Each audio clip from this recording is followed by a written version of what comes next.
মা, তুমি কেমন আছো? আমার পোষা বেড়াল ঘুঞ্চু, সে কেমন আছে? সে রাত্রে কার পাশে শোয়?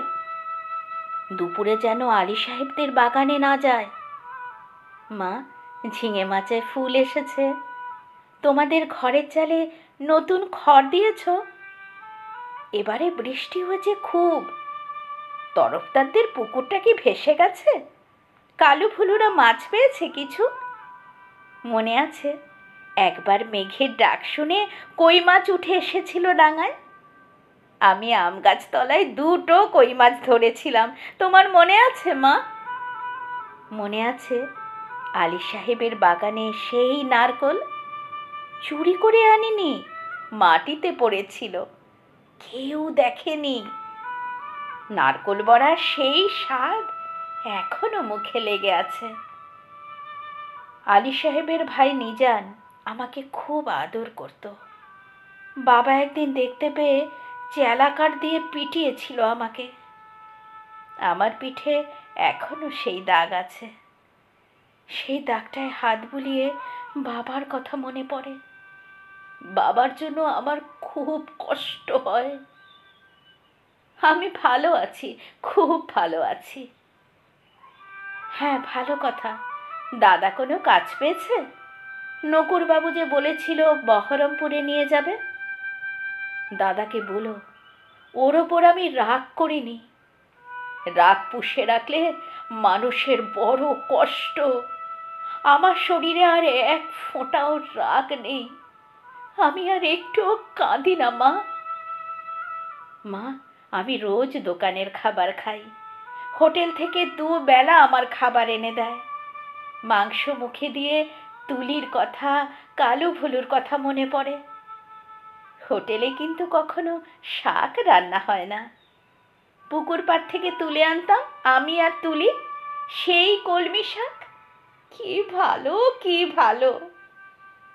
বিনা পয়সায় কোনোদিন আর কলমি শাক খাওয়া আমার ভাগ্যে জুটবে না। এই ভাদ্র মাসে তাল পাকে, ঢিপ ঢিপ করে তাল পড়ে। বাড়িতে তাল গাছ 2টো আছে তো। কালু তালের বড়া খেতে বড় ভালোবাসে। ওকে একদিন বানিয়ে দিও। তেলের খুব দাম জানি, তবু একবার দিও। আমাকে বিক্রি করে দিয়ে 6,000 টাকা পেয়েছিলে। তা দিয়ে একটা গরু কেনা হয়েছে তো।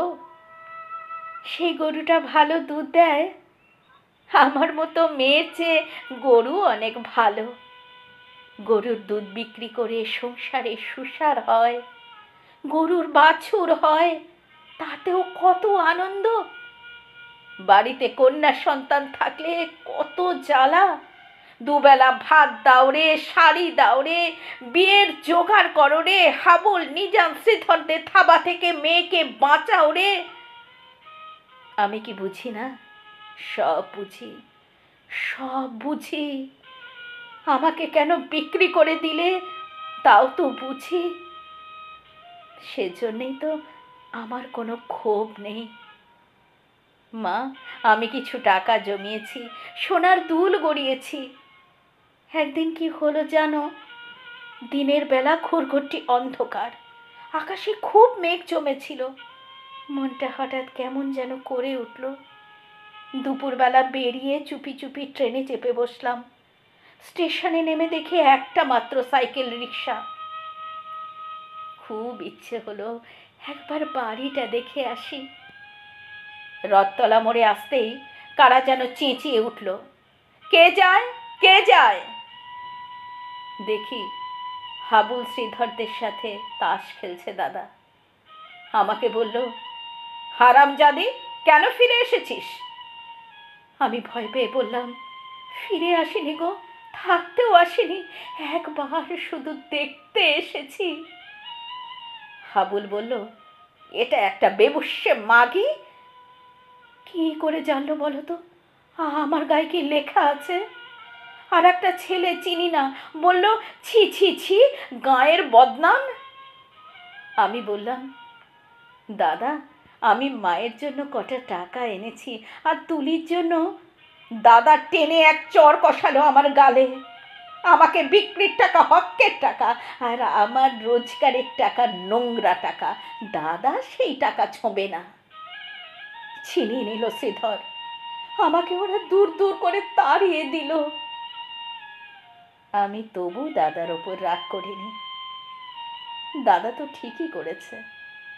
আমি তো দাদার বোন নই, তুলির দিদি নই, তোমার মেয়েও নই।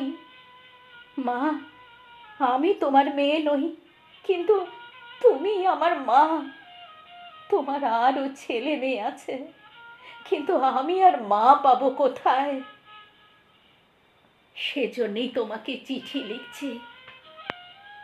মা, তোমার কাছে একটা খুব অনুরোধ আছে। তুমি বাবাকে বুঝিয়ে বলো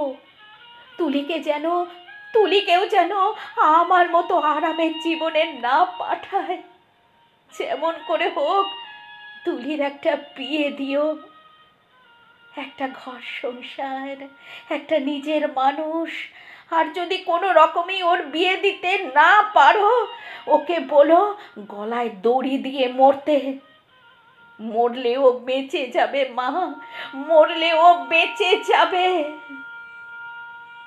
না না, এ কি অলক্ষণে কথা বলছি আমি? না না, তুলি বেঁচে থাকুক, সবাই বেঁচে থাকুক। তুলির বিয়ে যদি না হয়, না হোক। হে ভগবান, গরিবের ঘরের মেয়ে কি বিয়ে না হলে বাঁচতে পারে না?